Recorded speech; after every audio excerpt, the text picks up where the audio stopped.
Hi guys, எல்லாருக்கும் வணக்கம். நம்ம ரிஷப் ஷெட்டி இயக்கத்துலேயும் ஆக்டிங்லேயும் ரிலீஸ் ஆன காந்த்ரா சாப்டர் 1 மூவி பற்றி தான் பார்க்க போகிறோம். ஸோ காந்த்ராங்கிறது ஒரு சின்ன வில்லேஜ். அது வந்து ஒரு ஃபாரஸ்ட்டுக்குள்ளே இருக்குது. அங்கே சில மக்கள் வாழ்ந்துட்டு இருக்காங்க. அங்கே நம்ம ஹீரோவும் இருக்காரு. அந்த ஊர் என்னன்னா, அந்த ஊர்லேருந்து யாரும் வெளிலவும் வர மாட்டாங்க, உள்ளேயும் போக மாட்டாங்க. முக்கியமாக என்ன காரணம்னா, அந்த ஊரை காத்துட்டு இருக்கிறது ஒரு சாமின்னு சொல்லிட்டு இருக்காங்க. அதேமாரி பக்கத்தில் ஈஸ்வரன் பூங்கான்னு சொல்லி ஒரு இடம் இருக்குது. அது வந்து ஒரு மிஸ்ட்ரியான ஒரு பிளேஸு. ஸோ அதை பார்த்து பயந்துக்கிட்டு பக்கத்தில் ஊரில் ஒரு பெரிய ராஜ்யமே இருக்குது. எப்படியாவது அந்த பூங்காவுக்கு போகணும், அங்கே இருக்கிற சாமியை கொண்டு வரணும் அப்படின்னு அவங்க வந்து ஒரு ஒரு தாட் வச்சுருக்காங்க அந்த ஒரு ராஜா. அதை தேடி போகிறப்போ அவர் இறந்தும் போயிடுறாரு. இதை பார்த்துட்டு அவங்க பையன், அவருடைய பையன் அது ஒரு தாட் ப்ராசஸில் தான் இருக்காங்க. எல்லா கதையிலையும் வர மாதிரி ராஜா வந்து அவர் பையனுக்கு பட்டாபிஷேகம் பண்ணி வச்சுருக்காரு. ஆனால் அந்த பையன் வந்து ராஜ்யமோ மக்களோ பார்த்து எதை பற்றியும் கவலைப்படாமல் ஜாலியாக இருக்காரு. ஒரு நாளில் வீம்புக்குன்னு அவங்க ஃப்ரெண்ட்ஸ்லாம் கூப்பிட்டுக்கிட்டு அந்த ஈஸ்வரன் பூங்காவுக்கு போகிறாரு. அங்கே வந்து ஒரு அசம்பாவிதம் நடக்குது. அதை பார்த்து பயந்துட்டு திரும்பி ரிட்டர்ன் வந்துடுறாரு. அப்போது ஒரு காவலன் வந்து அந்த மக்கள்கிட்ட மாட்டிக்கிறாங்க, காந்த்ரா மக்கள்கிட்டேருந்து. அவங்கள வச்சுக்கிட்டு அந்த ராஜ்யத்துக்கு போகிறாங்க. போய் பார்த்தா அவங்களுக்கு எல்லாமே புதுசாக இருக்குது, பார்க்குற விஷயம் எல்லாமே புதுசாக பார்க்குறாங்க.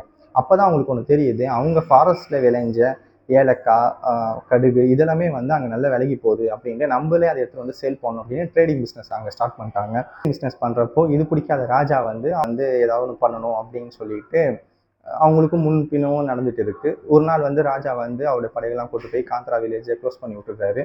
திரும்பி இதை பழி வாங்கிறதுக்கு இவங்க ஒரு வார் மாரி பண்ணுறாங்க. ஸோ மொத்தத்தில் இந்த கதை வந்து ஒரு வார் ஸ்டோரி மாதிரி தான் இருக்குது. ஆனால் இதில் முக்கியமாக என்ன விஷயம்னா, பழைய காந்த்ரா, அதாவது 2022 ரிலீஸ் ஆன காந்த்ரா வந்து ஒரு வில்லேஜ் இருக்கும். அந்த வில்லேஜில் ஒரு மக்கள் இருப்பாங்க.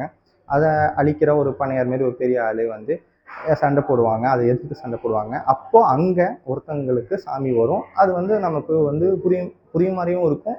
அதே சமயம் நம்ம பக்கத்தில் இருக்கும், அதாவது அக்செப்ட் பண்ணுற மாதிரி இருக்கும். இங்கே வந்து இந்த கதையோட மெய்ய கருத்தை என்னன்னா, அவங்க அந்த காந்தரா அப்படிங்கிற ஒரு வில்லேஜையும் அந்த சாமியும் அவங்க எப்படி காத்தாங்க, அப்படிதான் அந்த அதோட ப்ரீகாலாக இருக்கிறாங்க. அதோட மகிமையை தான் இந்த படத்தில் சொல்கிறாங்க. ஆனால் என்ன உண்மை என்னன்னா, ஃபஸ்ட்டு இதில் வந்து மக்களை காக்க வந்து சாமி வந்துச்சு. இங்கே வந்து சாமி காக்க மக்கள் என்ன பண்ணுறாங்க தான் முழு கதையுமே.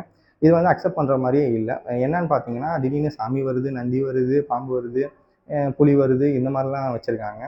இதெல்லாம் வந்து சாப்டர் 1ல், அதாவது இது 2022 ரிலீஸ் ஆன படம் வந்து ரொம்ப கிளியர் கட்டாக மக்கள் இருப்பாங்க, அவங்க எதிர்த்து சண்டை போடுவாங்க, போவாங்க.